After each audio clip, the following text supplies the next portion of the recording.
Hello, everybody, and welcome back to Atomic Thoughts. It's been a while, hasn't it? I would love to give a relevant excuse to why I haven't been making podcasts, but I really don't have a good one.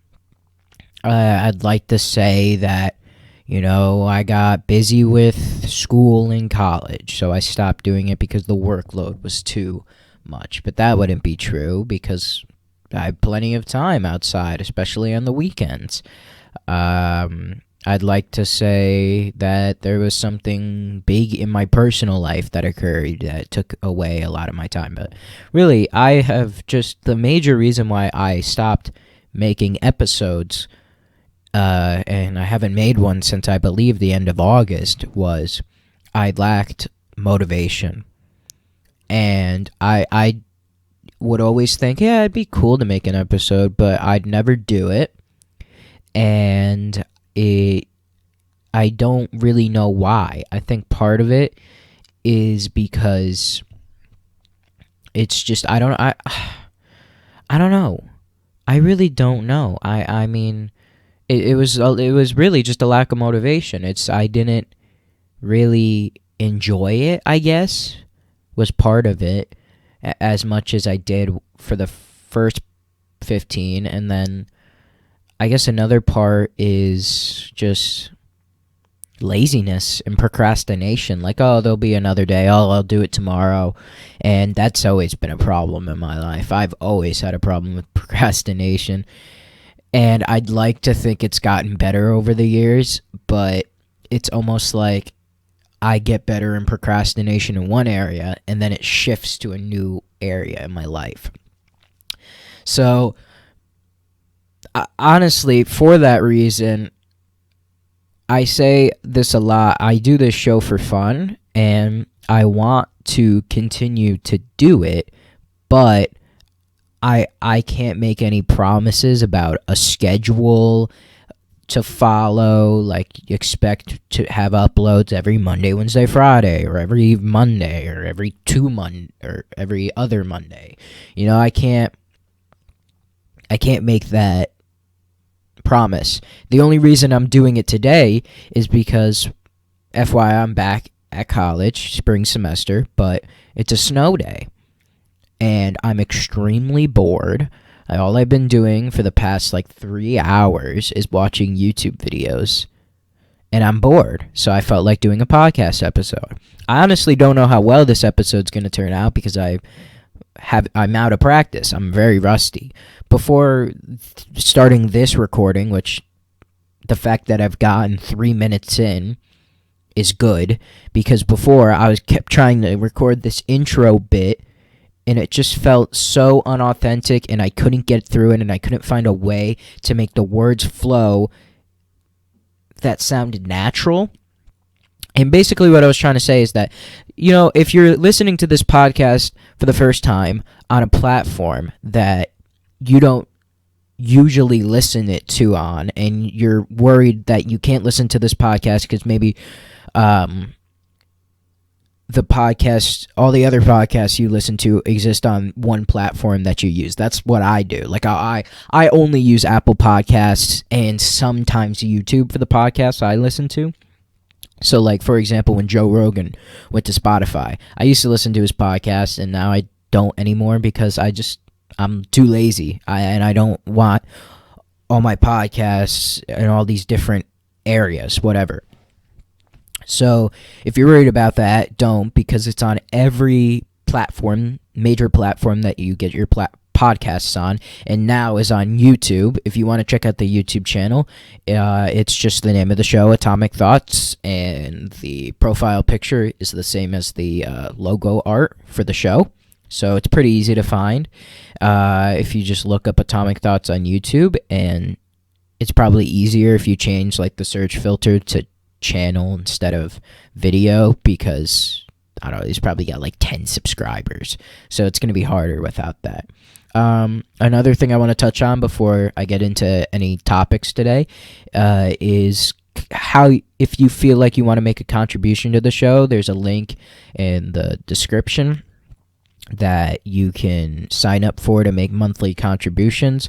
But if you can't do that, which honestly, like, there's a reason why I'm posting this for free. Like, I don't want a paywall. I don't feel like this content is deserved of a paywall. So I make that, obviously I want to make it optional, but also I think the best way to contribute to the show, if you do enjoy it, is just to recommend it to friends that you share similar interests with, and if you believe that they will enjoy my show and enjoy the things I talk about, and just if they're into podcasts too, recommend it. That's the best way, because spreading the word just has that exponential effect of telling two people, then those people tell 2 people, and that turns into 4, 8, 16, 32, whatever. Now, hello to like the 2 new unique viewers I saw on the analytics. You know, I wish the platform that I did it on, I do appreciate that. So I do my podcasts on Anchor, and you hear it at the beginning of every podcast if you're listening to it on any platform as a sponsorship except YouTube. And I do appreciate Anchor because they allow me to do podcasts for free instead of having to buy, like, it's kind of like cloud space. If you want to do a podcast, you have to buy cloud space in different platforms in order to upload your content monthly. And it's not that expensive. I think like 30 megabytes is like $8 a month. It's really not that expensive. But I don't want to worry about that expense for when it's something that clearly I'm not that consistent with. So I do appreciate Anchor for that reason. However, like, as soon as you open the Anchor page, you see like the analytics of your episode and like your show. So it'll show like estimated audience, how much money you've made from the sponsorship, how many unique viewers you've gained, where are the viewers coming from on platform and country. And I have already noticed that I am developing a very neurotic behavior in looking at the numbers. Or at least when I used to do it, I was very neurotic. Like, oh, let's see how many plays my episode got. I set 10. Oh, that's cool. It's only been 2 days. Usually it takes 3 or 4 days for that. And oh, cool. This one with my friend got 15, whatever. And it was very neurotic behavior, like obsessing over the numbers when I'm not doing it for the numbers in the first place. So I do wish like it wouldn't be right there in front of my face every time I open the program, and I wish that it would be something that you have to like navigate to some other screen. But hey, you go with the pros and positives. So I really do like doing it. Like, I'm sitting down now, and I get like so angry with myself because now that I'm doing it, now that I'm podcasting right now, I'm having a good time. I'm having a good time. I'm having fun doing this right now. But it's always harder to make myself start doing it than actually do it, if that makes sense. Like, it was hard for me to decide to hit the record button for this instead, but now that I'm doing it, I'm happy doing it. Wow, I'm so rusty. This is insane. Well, hopefully the next podcast episode will not be as rusty because it'll be a shorter period of time between them. But let's see. What is there to talk about in my life?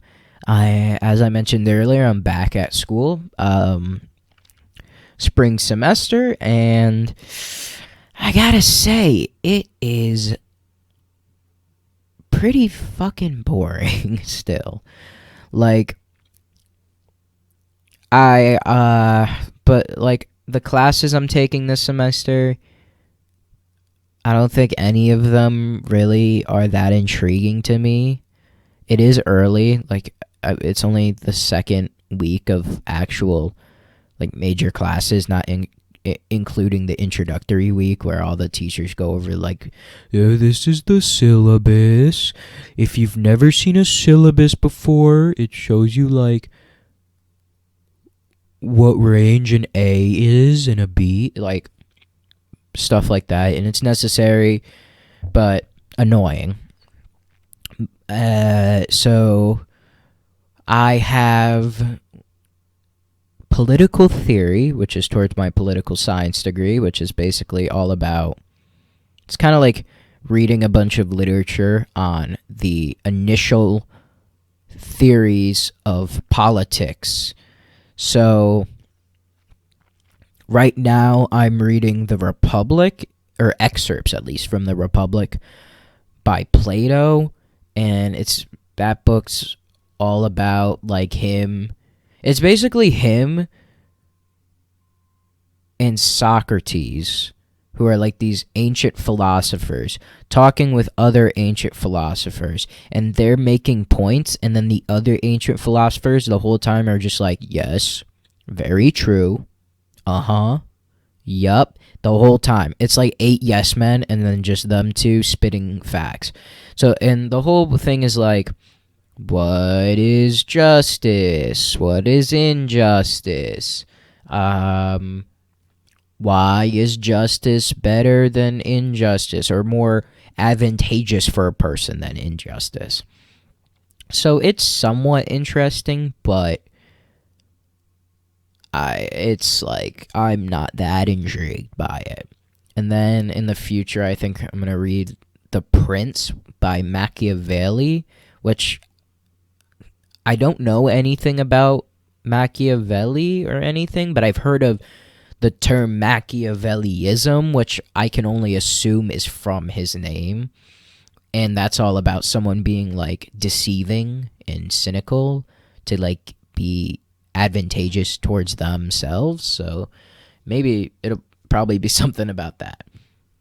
Another class I have is oceanography, which is a completely asynchronous class, meaning all the assignments are posted weekly and you just finish them by the end of the week. And it is so far a fucking snooze fest.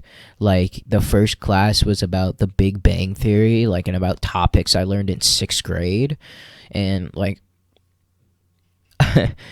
which I don't know what that has to do with oceans. So oceanography is, if you don't know, is basically like how the ocean works.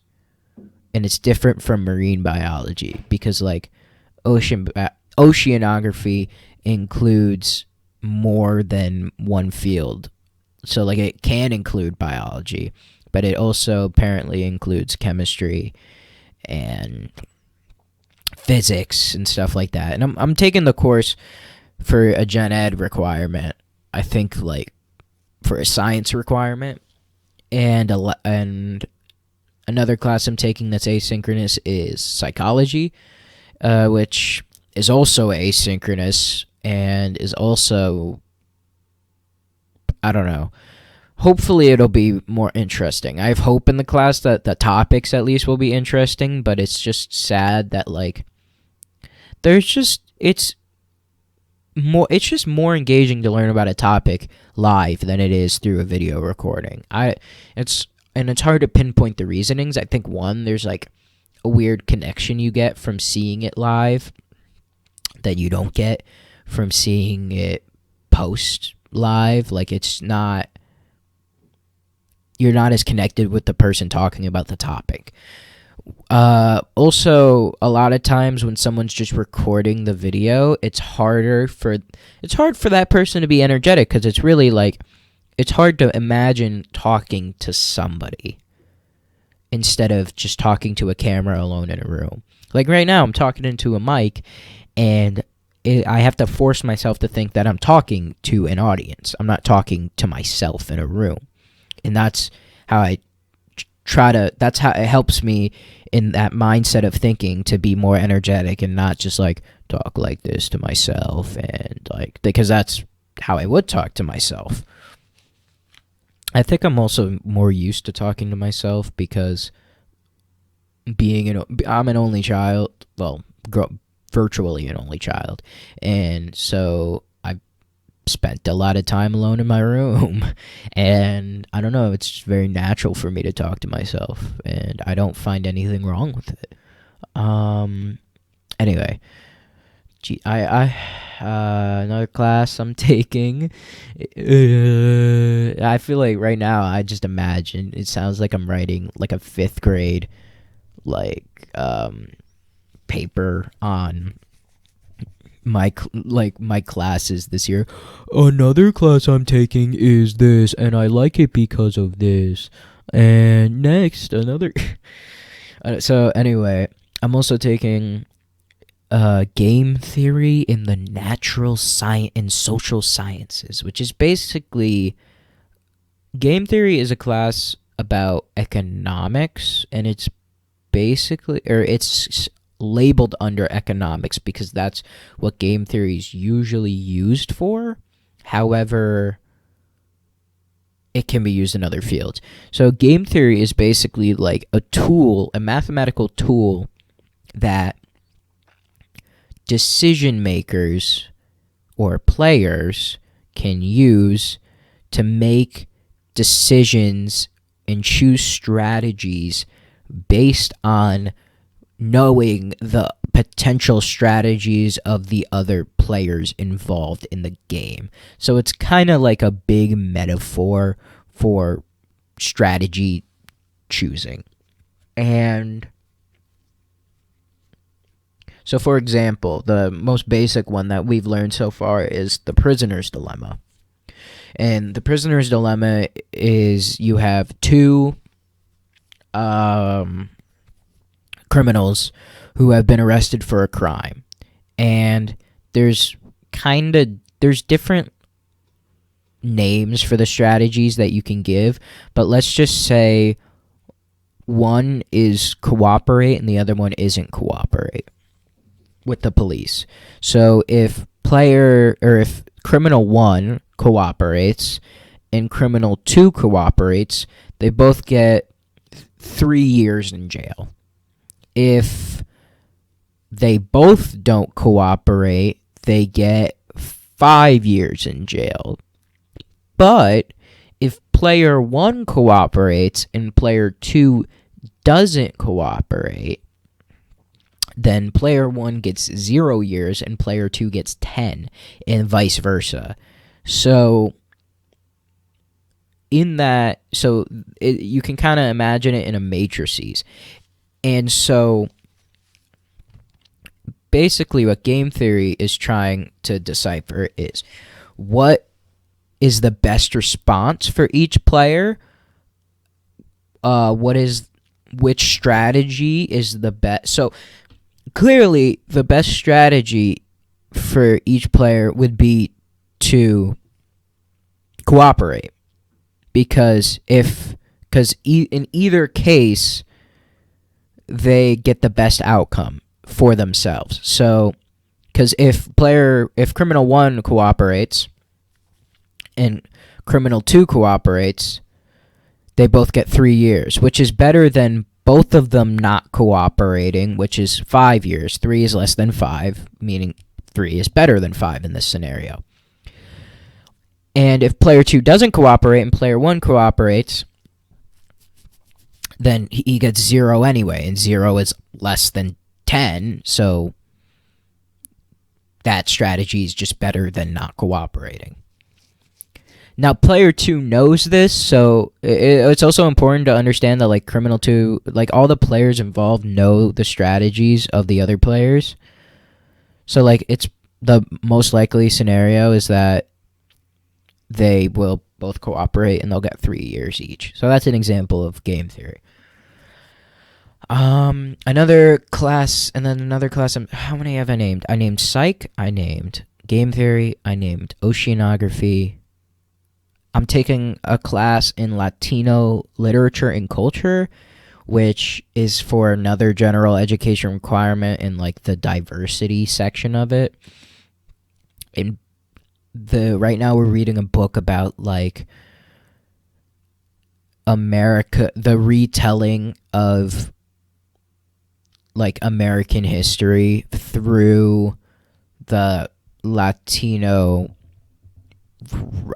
perspective. So America history, including all of the Americas, so North, Central, and South. And it's basically a book like, yeah, Latinos got fucked over in history by imperialism. I'm like, whoa, I didn't know that. Like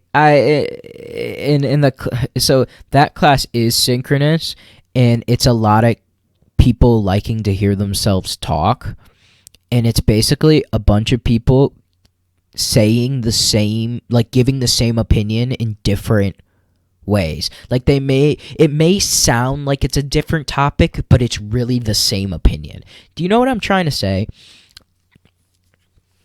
I mean, I don't mind. At least it's synchronous, and at least the class is able to do discussions, and the teacher seems very knowledgeable in the subject, and also just a chill person, which I can respect. Like, I mean, this isn't like a end all be all of a cool person, but his name is, I don't want to give his name away, but he's a doctor, and usually when a teacher's a doctor, they prefer you to call them professor last name or doctor last name, and he's okay with us calling him by his first name. So that's not an end all be all of like, oh, this guy's cool, but it just shows that he's more laid back than the average teacher, especially with his policies on like quizzes. Like we have like a quiz every week, but it's open note, and it's like multiple choice true and false questions, and they're usually pretty easy, especially if you did the reading, and unlimited time. So like it's very, very chill class so far. And like a big part of the class is participation points. So where you just have to like make discussion posts. So that's pretty simple. And I think that's all the classes, right? I have 5 classes. I talked about psychology 1, game theory 2, Latino literature 3, oceanography 4, and am I missing one? Am I missing a class? Trying to navigate to my class thing. Oh, there we go. I got a new mouse because the other one's right click died, and I don't know what this one's doing. And political theory. Yeah, I named all of them. Okay, well, honestly, that was like one of the 2 topics I had to discuss today about in this. Like, that's also part of the problem with this podcasting is I honestly don't do a lot in my life. I play video games, like, especially with COVID. There's not a lot to go and do. So, in order to have things to talk about, you kind of have to live. And, like, I could talk about old stories all I want, but I'm kind of scared that eventually I'm going to run out of stories to tell. And then, like, what am I going to talk about? I could talk about, I guess, current events at times, and like it's easier if I have guests on because then that helps facilitate conversation. It's okay to repeat conversations with guests if they're different guests, I assume, but that is something I'm a little worried about for the solo podcast episodes, especially because like before I go into a podcast, I like to have like a little bullet point sheet with things I'm gonna talk about during the podcast episode. And yeah, I that's pretty much it. Like, so it was difficult for me to think of things to talk about for this episode because I really haven't done much, despite the fact that there has been a lot of time between my last episode and this episode. So another thing though that's been really I've been doing and sticking to, which I think I've talked about before on previous episodes, is that I've been doing intermittent fasting to lose weight. So I started doing intermittent fasting in, I think it was like mid-September. And so maybe I haven't talked about it because my last episode was in August. Or maybe I started it in August. Anyway, so I've been doing intermittent fasting. And if you don't know what that is, that's basically where you set a small portion of the day. Hold on, I'll be back. I gotta pick up a call. All right, I'm back. Sorry, I had to pick up the phone because my grandma was calling me, and I'm not gonna not ghost my grandma. So, anyway, I was talking about the diet I've been on. So, intermittent fasting. Intermittent fasting is basically when you pick a specific part of the day only to eat, and it's usually the evening time. So. And there's different like variations of it. So if you want to fast for 12 hours and eat only, or if you want to fast, usually it's like at least 16. So you fast for 16 hours and you eat between 12 and 8. I've been doing 20-hour fasting, so I eat between 4 and 8. So usually I'll have dinner and then some sort of little snack or dessert treat, whether that be like I don't know, it could be any myriad of things. But I have dinner and then I have a little snack. And what I've found over the course of doing it is that this form of dieting, where I restrict time, is a lot easier for me to discipline myself on instead of disciplining myself on what I eat. It's more when I eat, because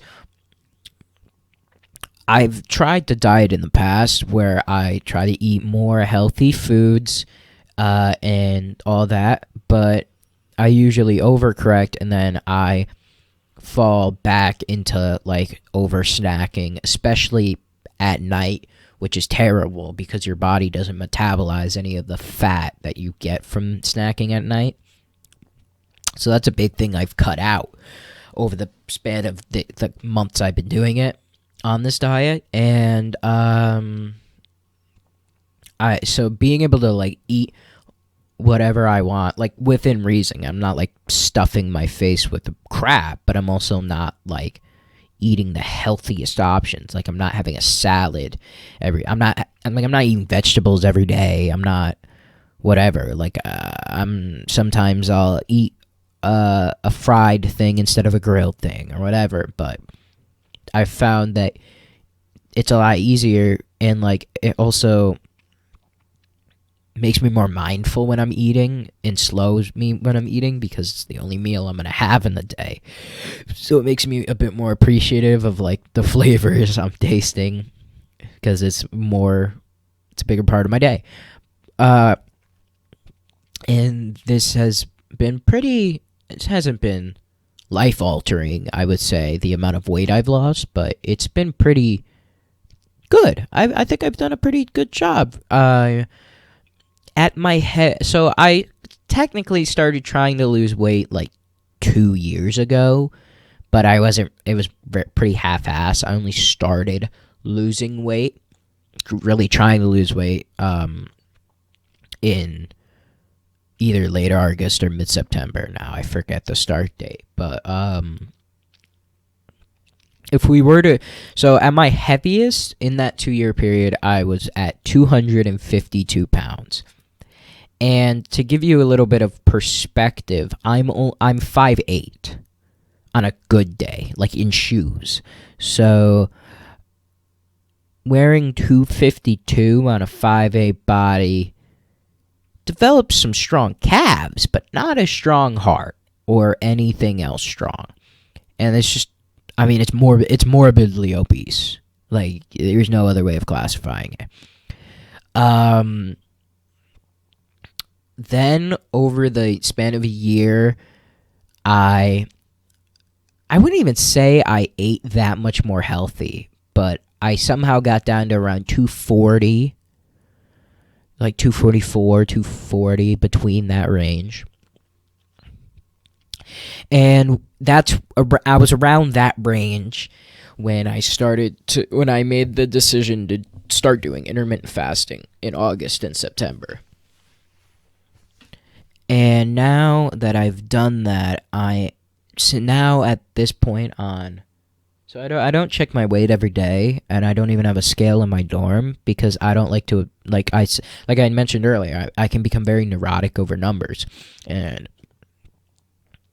I think now is, like, in this diet I've finally understood and, like, accepted that change is not rapid in this thing and that it takes time. So I've been weighing myself every month, like over 1 month periods or longer than 1 month periods, because the change you see in that is greater and more encouraging and inspiring to continue doing what you're doing. So I am now on February 1st. I don't know my exact weight because when I weighed myself before I went back to college, I didn't look at it. I had someone else look at it. But I'm around 200, I would guess. Or the last time I weighed myself, I was around 200. And I weighed myself back in, I think I weighed myself January 18th so it's been about 2 weeks since then.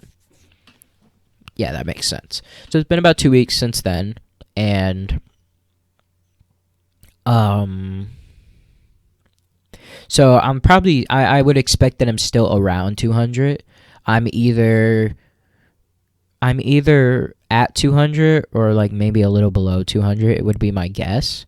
So that adds up to a total, if we go all the way back to the 2-year mark, of 52 pounds lost, which I'm very proud of myself for, honestly. But it's far from over. Like, still, 200 pounds is still obese. Like, realistically, it's still obese for someone who's 5'8". And my goal weight is 165, because that is, like, if you look at BMI calculations, that is, like, right at the top, at the heaviest weight you can be to be considered healthy. And I think, like, my frame and how my body is built, I am, like, I'm not meant to be a skinny person. Like, my genetic makeup, my whole, like, I'm not a skinny kid. Like, it's just that simple. But I would like to be, I don't know. I would like to be 165, 160, between there. That's a healthy BMI range. For it's about, I think the healthy BMI range is like 20 to 24. I might be wrong about that, and that's like right, or like 25, but it's like 24.9. And I think like 165, 160 is right under that 24.9 thing. So that's where I would, that is where I would like to be. And I don't really have a goal date to get there by. I would be really happy if I got there by the summer, which is like June, July, so like in 5 months. I think that's a fairly realistic goal with the metabolism I have at the age of 19, and also the rate at which I've been losing weight, and if I continue to stay disciplined. But it is also harder as you to lose weight as you get like closer to what is considered healthy, because there's just less to burn. So like your body is more inclined to stack on at a certain point, I believe. I don't know, I'm not a nutritionist, but it's just hard. You usually hit a plateau. So I think when I do hit that plateau, so right now I like do fuck all for exercise. Even I don't really exercise that much, especially now that it's the winter. And part of that reason is because part of the reason is I hate exercising. I don't hate to like get my heart rate up. I don't hate that, but most of the activities which are common to do so, I find extremely fucking boring. Like, I've tried going to the gym. I've had a personal trainer in the past, but it's just so boring to me, and I'm not motivated. I don't feel motivated in that atmosphere. The only exercise I've really able to be done consistently is like going outside and playing basketball and just shooting around and fucking around on a court. That's like and I'm able to do that for a good hour without becoming bored and it's fun. And I'm able to pace myself and all that. And so obviously that's just anaerobic, I think.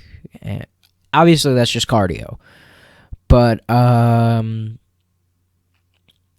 from everyone that knows what they're talking about losing weight, everybody says you need to do cardio and strength building because you want to replace the fat with muscle, because muscle's harder to lose.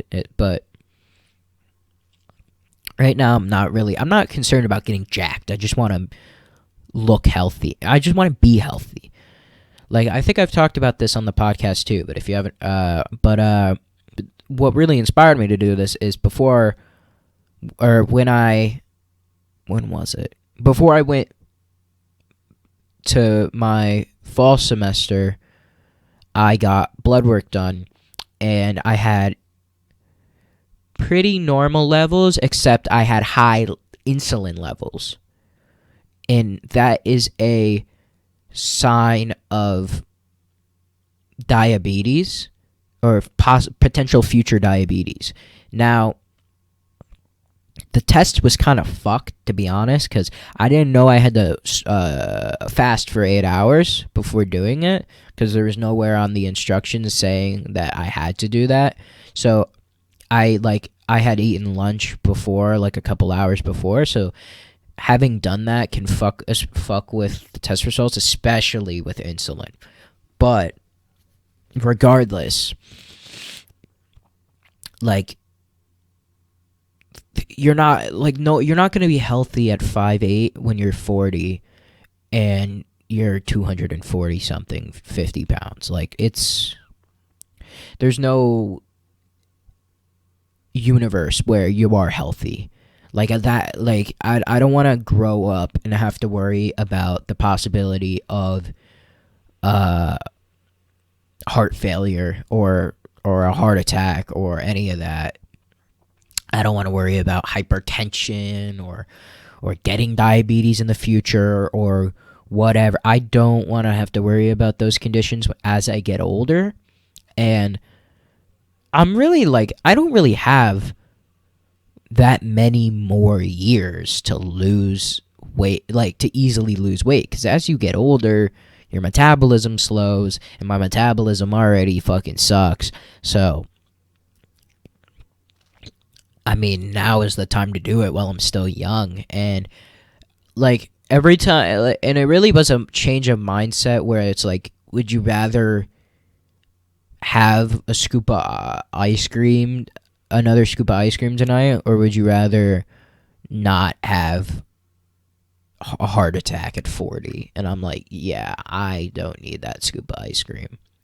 And that was very big mindset change. And I think now that I'm into the diet, it's a lot easier because it's all about habits, really.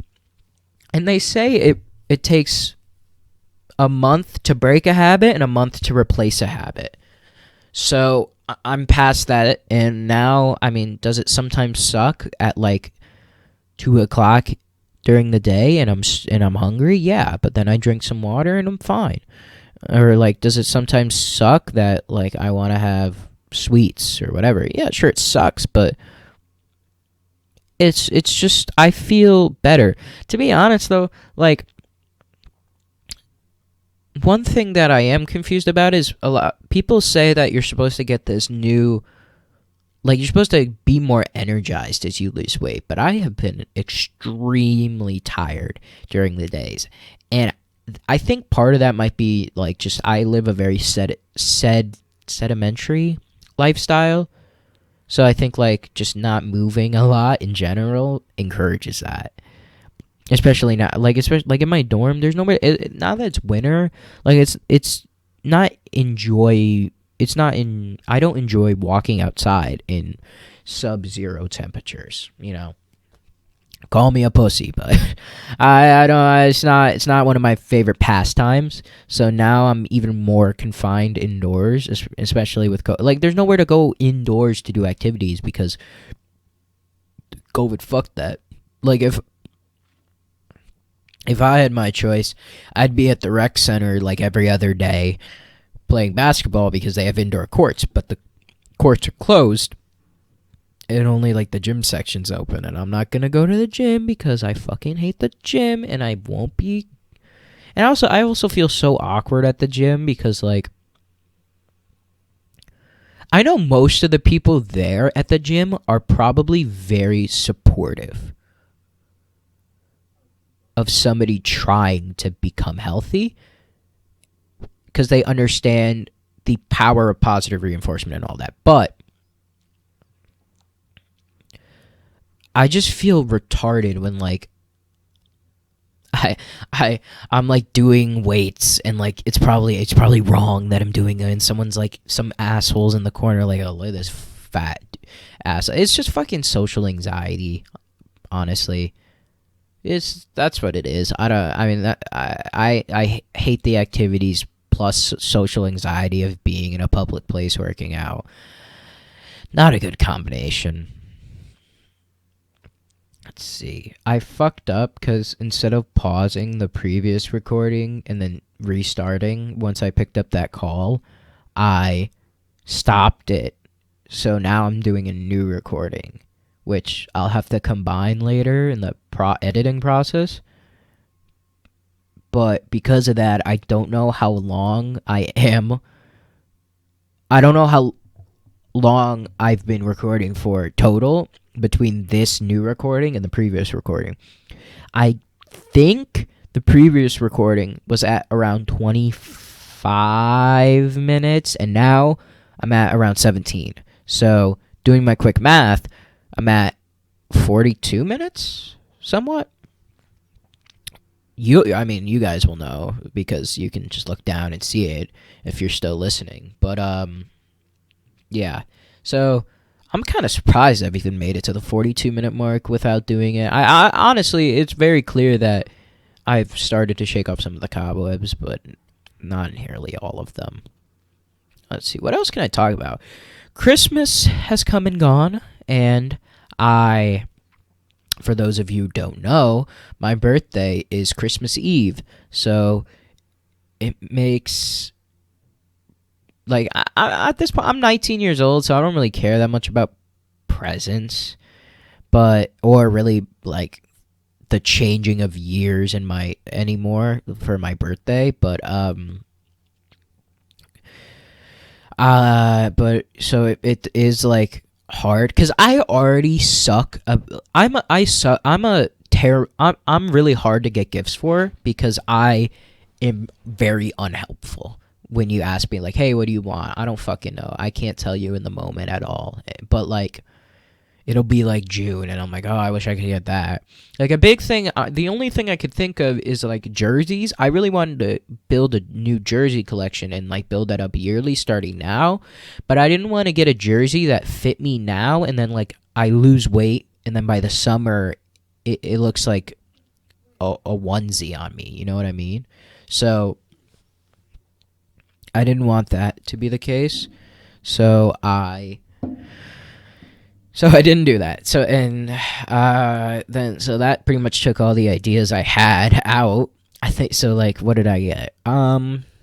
So one person came up with the idea of getting me subscriptions to things, which was actually clutch because now I have a premium subscription for the year to Spotify, which is awesome because not being able to listen to the absolutely terrible ads on there is very not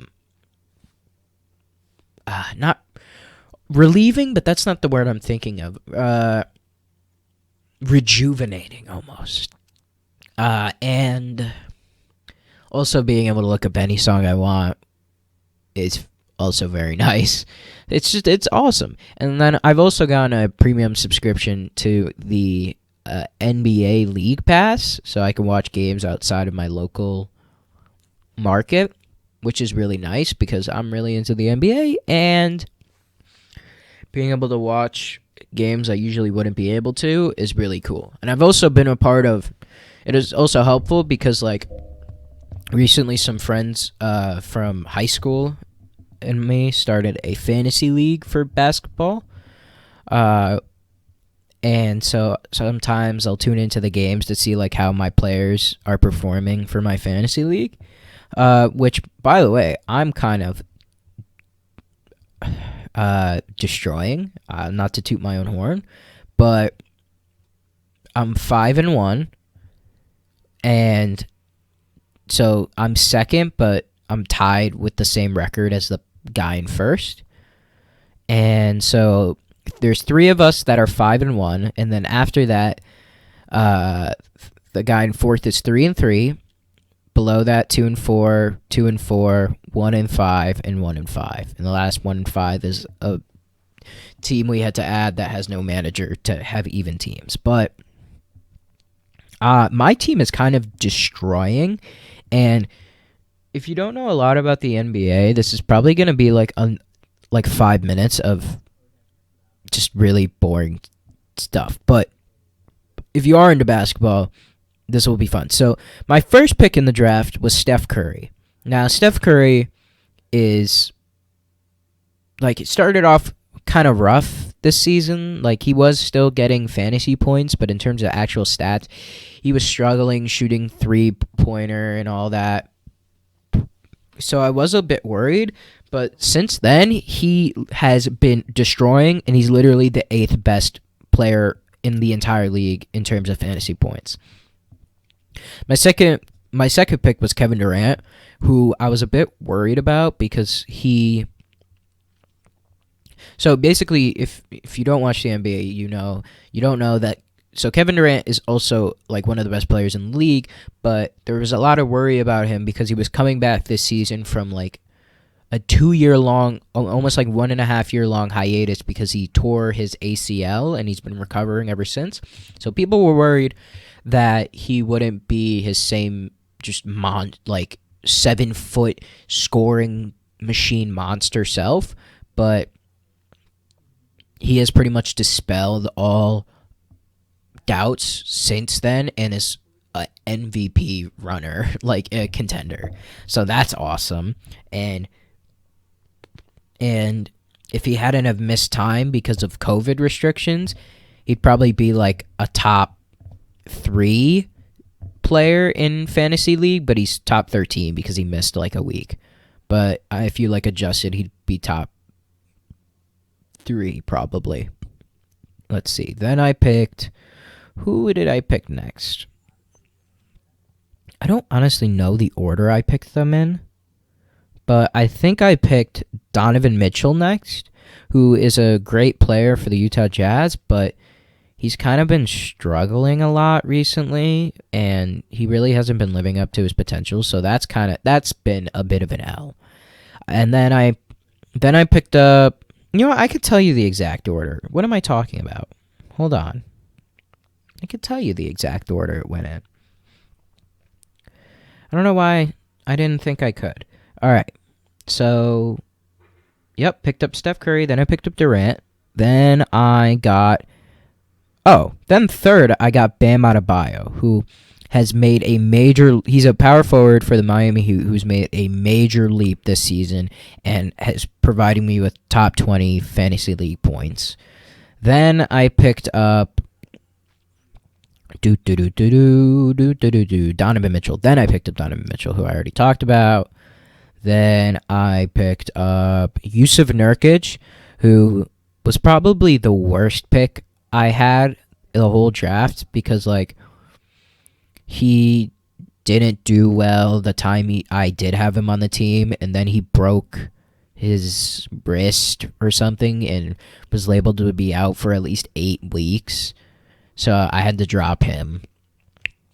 But the good thing was that I picked up so many centers and power forwards that it didn't really matter. And from free agency, I got a decent power forward and center in Rashawn Holmes, who plays for the Kings and has been having a great season. Anyway, after Yusuf Nurkic, I picked up Domantas Sabonis, who might be the steal of the draft because I got him at 43rd, and he's easily playing like a top 5 fantasy league player, which is insane.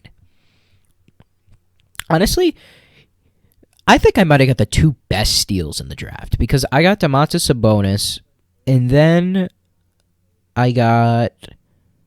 Who did I get next? I got Domantas Sabonis. Then I got DeMar DeRozan, 54th, who's been providing me top 35 fantasy league points, also a steal.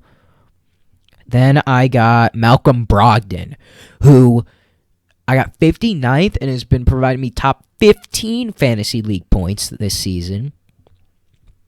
Then I got Kristaps Porzingis, who was hurt, recently came back, so that's why I got him so late. But he really hasn't been performing that great, and he might be a trade piece in the future because I have so many centers for another center. Then I got Kelly Oubre, who I dropped after the first 2 weeks because he was fucking trash and couldn't make a single goddamn 3. It was actually insane.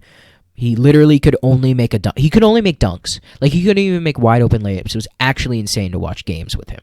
And I ended up picking Andrew Wiggins, who, from free agency, who got dropped by another player who's been playing not very well, but he stepped up his defense, so that has helped with fantasy points. Then I got... Who did I get? Markelle Fultz, who was doing well for me. He's a point guard, but sadly... It's so sad, dude. Markelle Fultz is someone who came into the league as a first overall pick who, like, had some injury with his shoulder that made him have to completely change his shooting mechanics, and then he gets given up on in Philadelphia and is traded to the Orlando Magic, and just as he's starting to revamp his game and come back into it and be a key, like a starting point guard in the league who makes honest contributions to the team, he rips his ACL. And he's out for this season, and it's just so sad, his story. And I hope he just fights through it and comes back, because it's just not really his fault. Then I picked up Blake Griffin, who is having his worst season easily, and I dropped him after like the first 3 weeks because he really wasn't playing well, and then he got like a concussion that held him out. And then I picked up Goran Dragic, who I eventually dropped later in the season for Mike Conley, who's been playing really well. So my team, I got some steals and I made good like swaps for free agency. There's only 8 players in the league, so I mean we're all able to have really deep teams. So there's just so much talent in the league that we're able to have very deep teams, and I honestly think that I honestly think it's a 2-man race between me and the guy that's labeled as first right now, because so my team has, to kind of summarize, Stephen Curry at point guard, Donovan Mitchell at shooting guard, DeMar DeRozan for the guard position, Kevin Durant at small forward, PJ Washington at power forward, Bam Adebayo at the forward position, Domantas Sabonis at center, Kristaps Porzingis at the other center position, and then at my utility positions, I have Malcolm Brogdon and Mike Conley. Off the bench, I have Andrew Wiggins, Rashawn Holmes, and James Wiseman. James Wiseman's probably the only player on my team that I don't really like. Then, if we go to the guy that I think is probably either the best in the league or second best, he's got Damian Lillard, LeBron James, Jaylen Brown, Jeremy Grant, Miles Turner. So Damian Lillard, even if you're a casual NBA fan, you know Damian Lillard's getting you fantasy points. You know LeBron James is getting you fantasy points. Jaylen Brown's having an amazing season, like top 25 fantasy league points. Jeremy Grant is someone who has made a major leap. But, I mean, the team he's playing on sucks, but he's getting stats. He's kind of stat padding, so it doesn't really matter. Miles Turner has been really good also as a center who gets a lot of blocks, and blocks are very valuable. Miles Bridges, I'm not really... Mikal Bridges. Mikal Bridges is okay. That's probably a bit of an L for his team. Andre Drummond, who isn't really that talented of an NBA player, but he gets so many rebounds that it's so valuable for fantasy league managers. Like, in the past 30 days, he's averaging 15 rebounds, which, if you know anything about the NBA, is insane. Like, last season, he averaged 15 rebounds, which is insane. And a lot of his rebounds are just him, like, putting up shots, missing, and getting the offensive rebound. And, like, that happens, like that 3 times in a row, and then that'll happen 3 times a game. But, like, he gets fantasy points, so, like, he's a beast. He's literally a top 10 overall fantasy league player, but in the league, I don't know if he's even a top 50 player. Rudy Gobert, who gets points, rebounds, blocks. Another center that's a beast. Shai Gilgeous-Alexander, who is breaking out this season as a shooting guard. He's kind of like a point guard, shooting guard hybrid. And he's been a beast. And Devontae Graham, who hasn't been that great, but he's solid. So everybody on his team is a beast or solid. And it's pretty much the same on my team. Everyone's a beast or solid. On other people's teams, you kind of have positions where, like, that guy really isn't that great. He's a beast. Like this guy. This guy has Ben Simmons, Zach LaVine, Buddy Hield, who really isn't that good in a starting guard position, Tobias Harris, who's solid, Jason Tatum, who's great, Zion Williamson, who's great, Giannis, who's great, Enes Kanter, who's solid, or not, he's okay, D'Angelo Russell, which this season really hasn't been that great, and then Evan Fournier, which is terrible to have in the starting lineup for an 8-person league. So, like, you can see, like, he's still a great team, but because of those inconsistencies, that's really what makes the difference. The next person, Luka Doncic, amazing. Bradley Beal, amazing. Kyrie Irving, amazing. Gordon Hayward, amazing. Bogdanovich, not really that good this season. Al Horford, not good this season. Nikola Vucevic, amazing this season. Wow, I didn't know he was a top 6 fantasy league player. That's actually insane. Mitchell Robinson, okay. Chris Paul, great. Or solid. Lonzo Ball, terrible. Like, because they have just 1 or 2 not good players, that's what hits them out, because this league is so deep. You need every player to be good.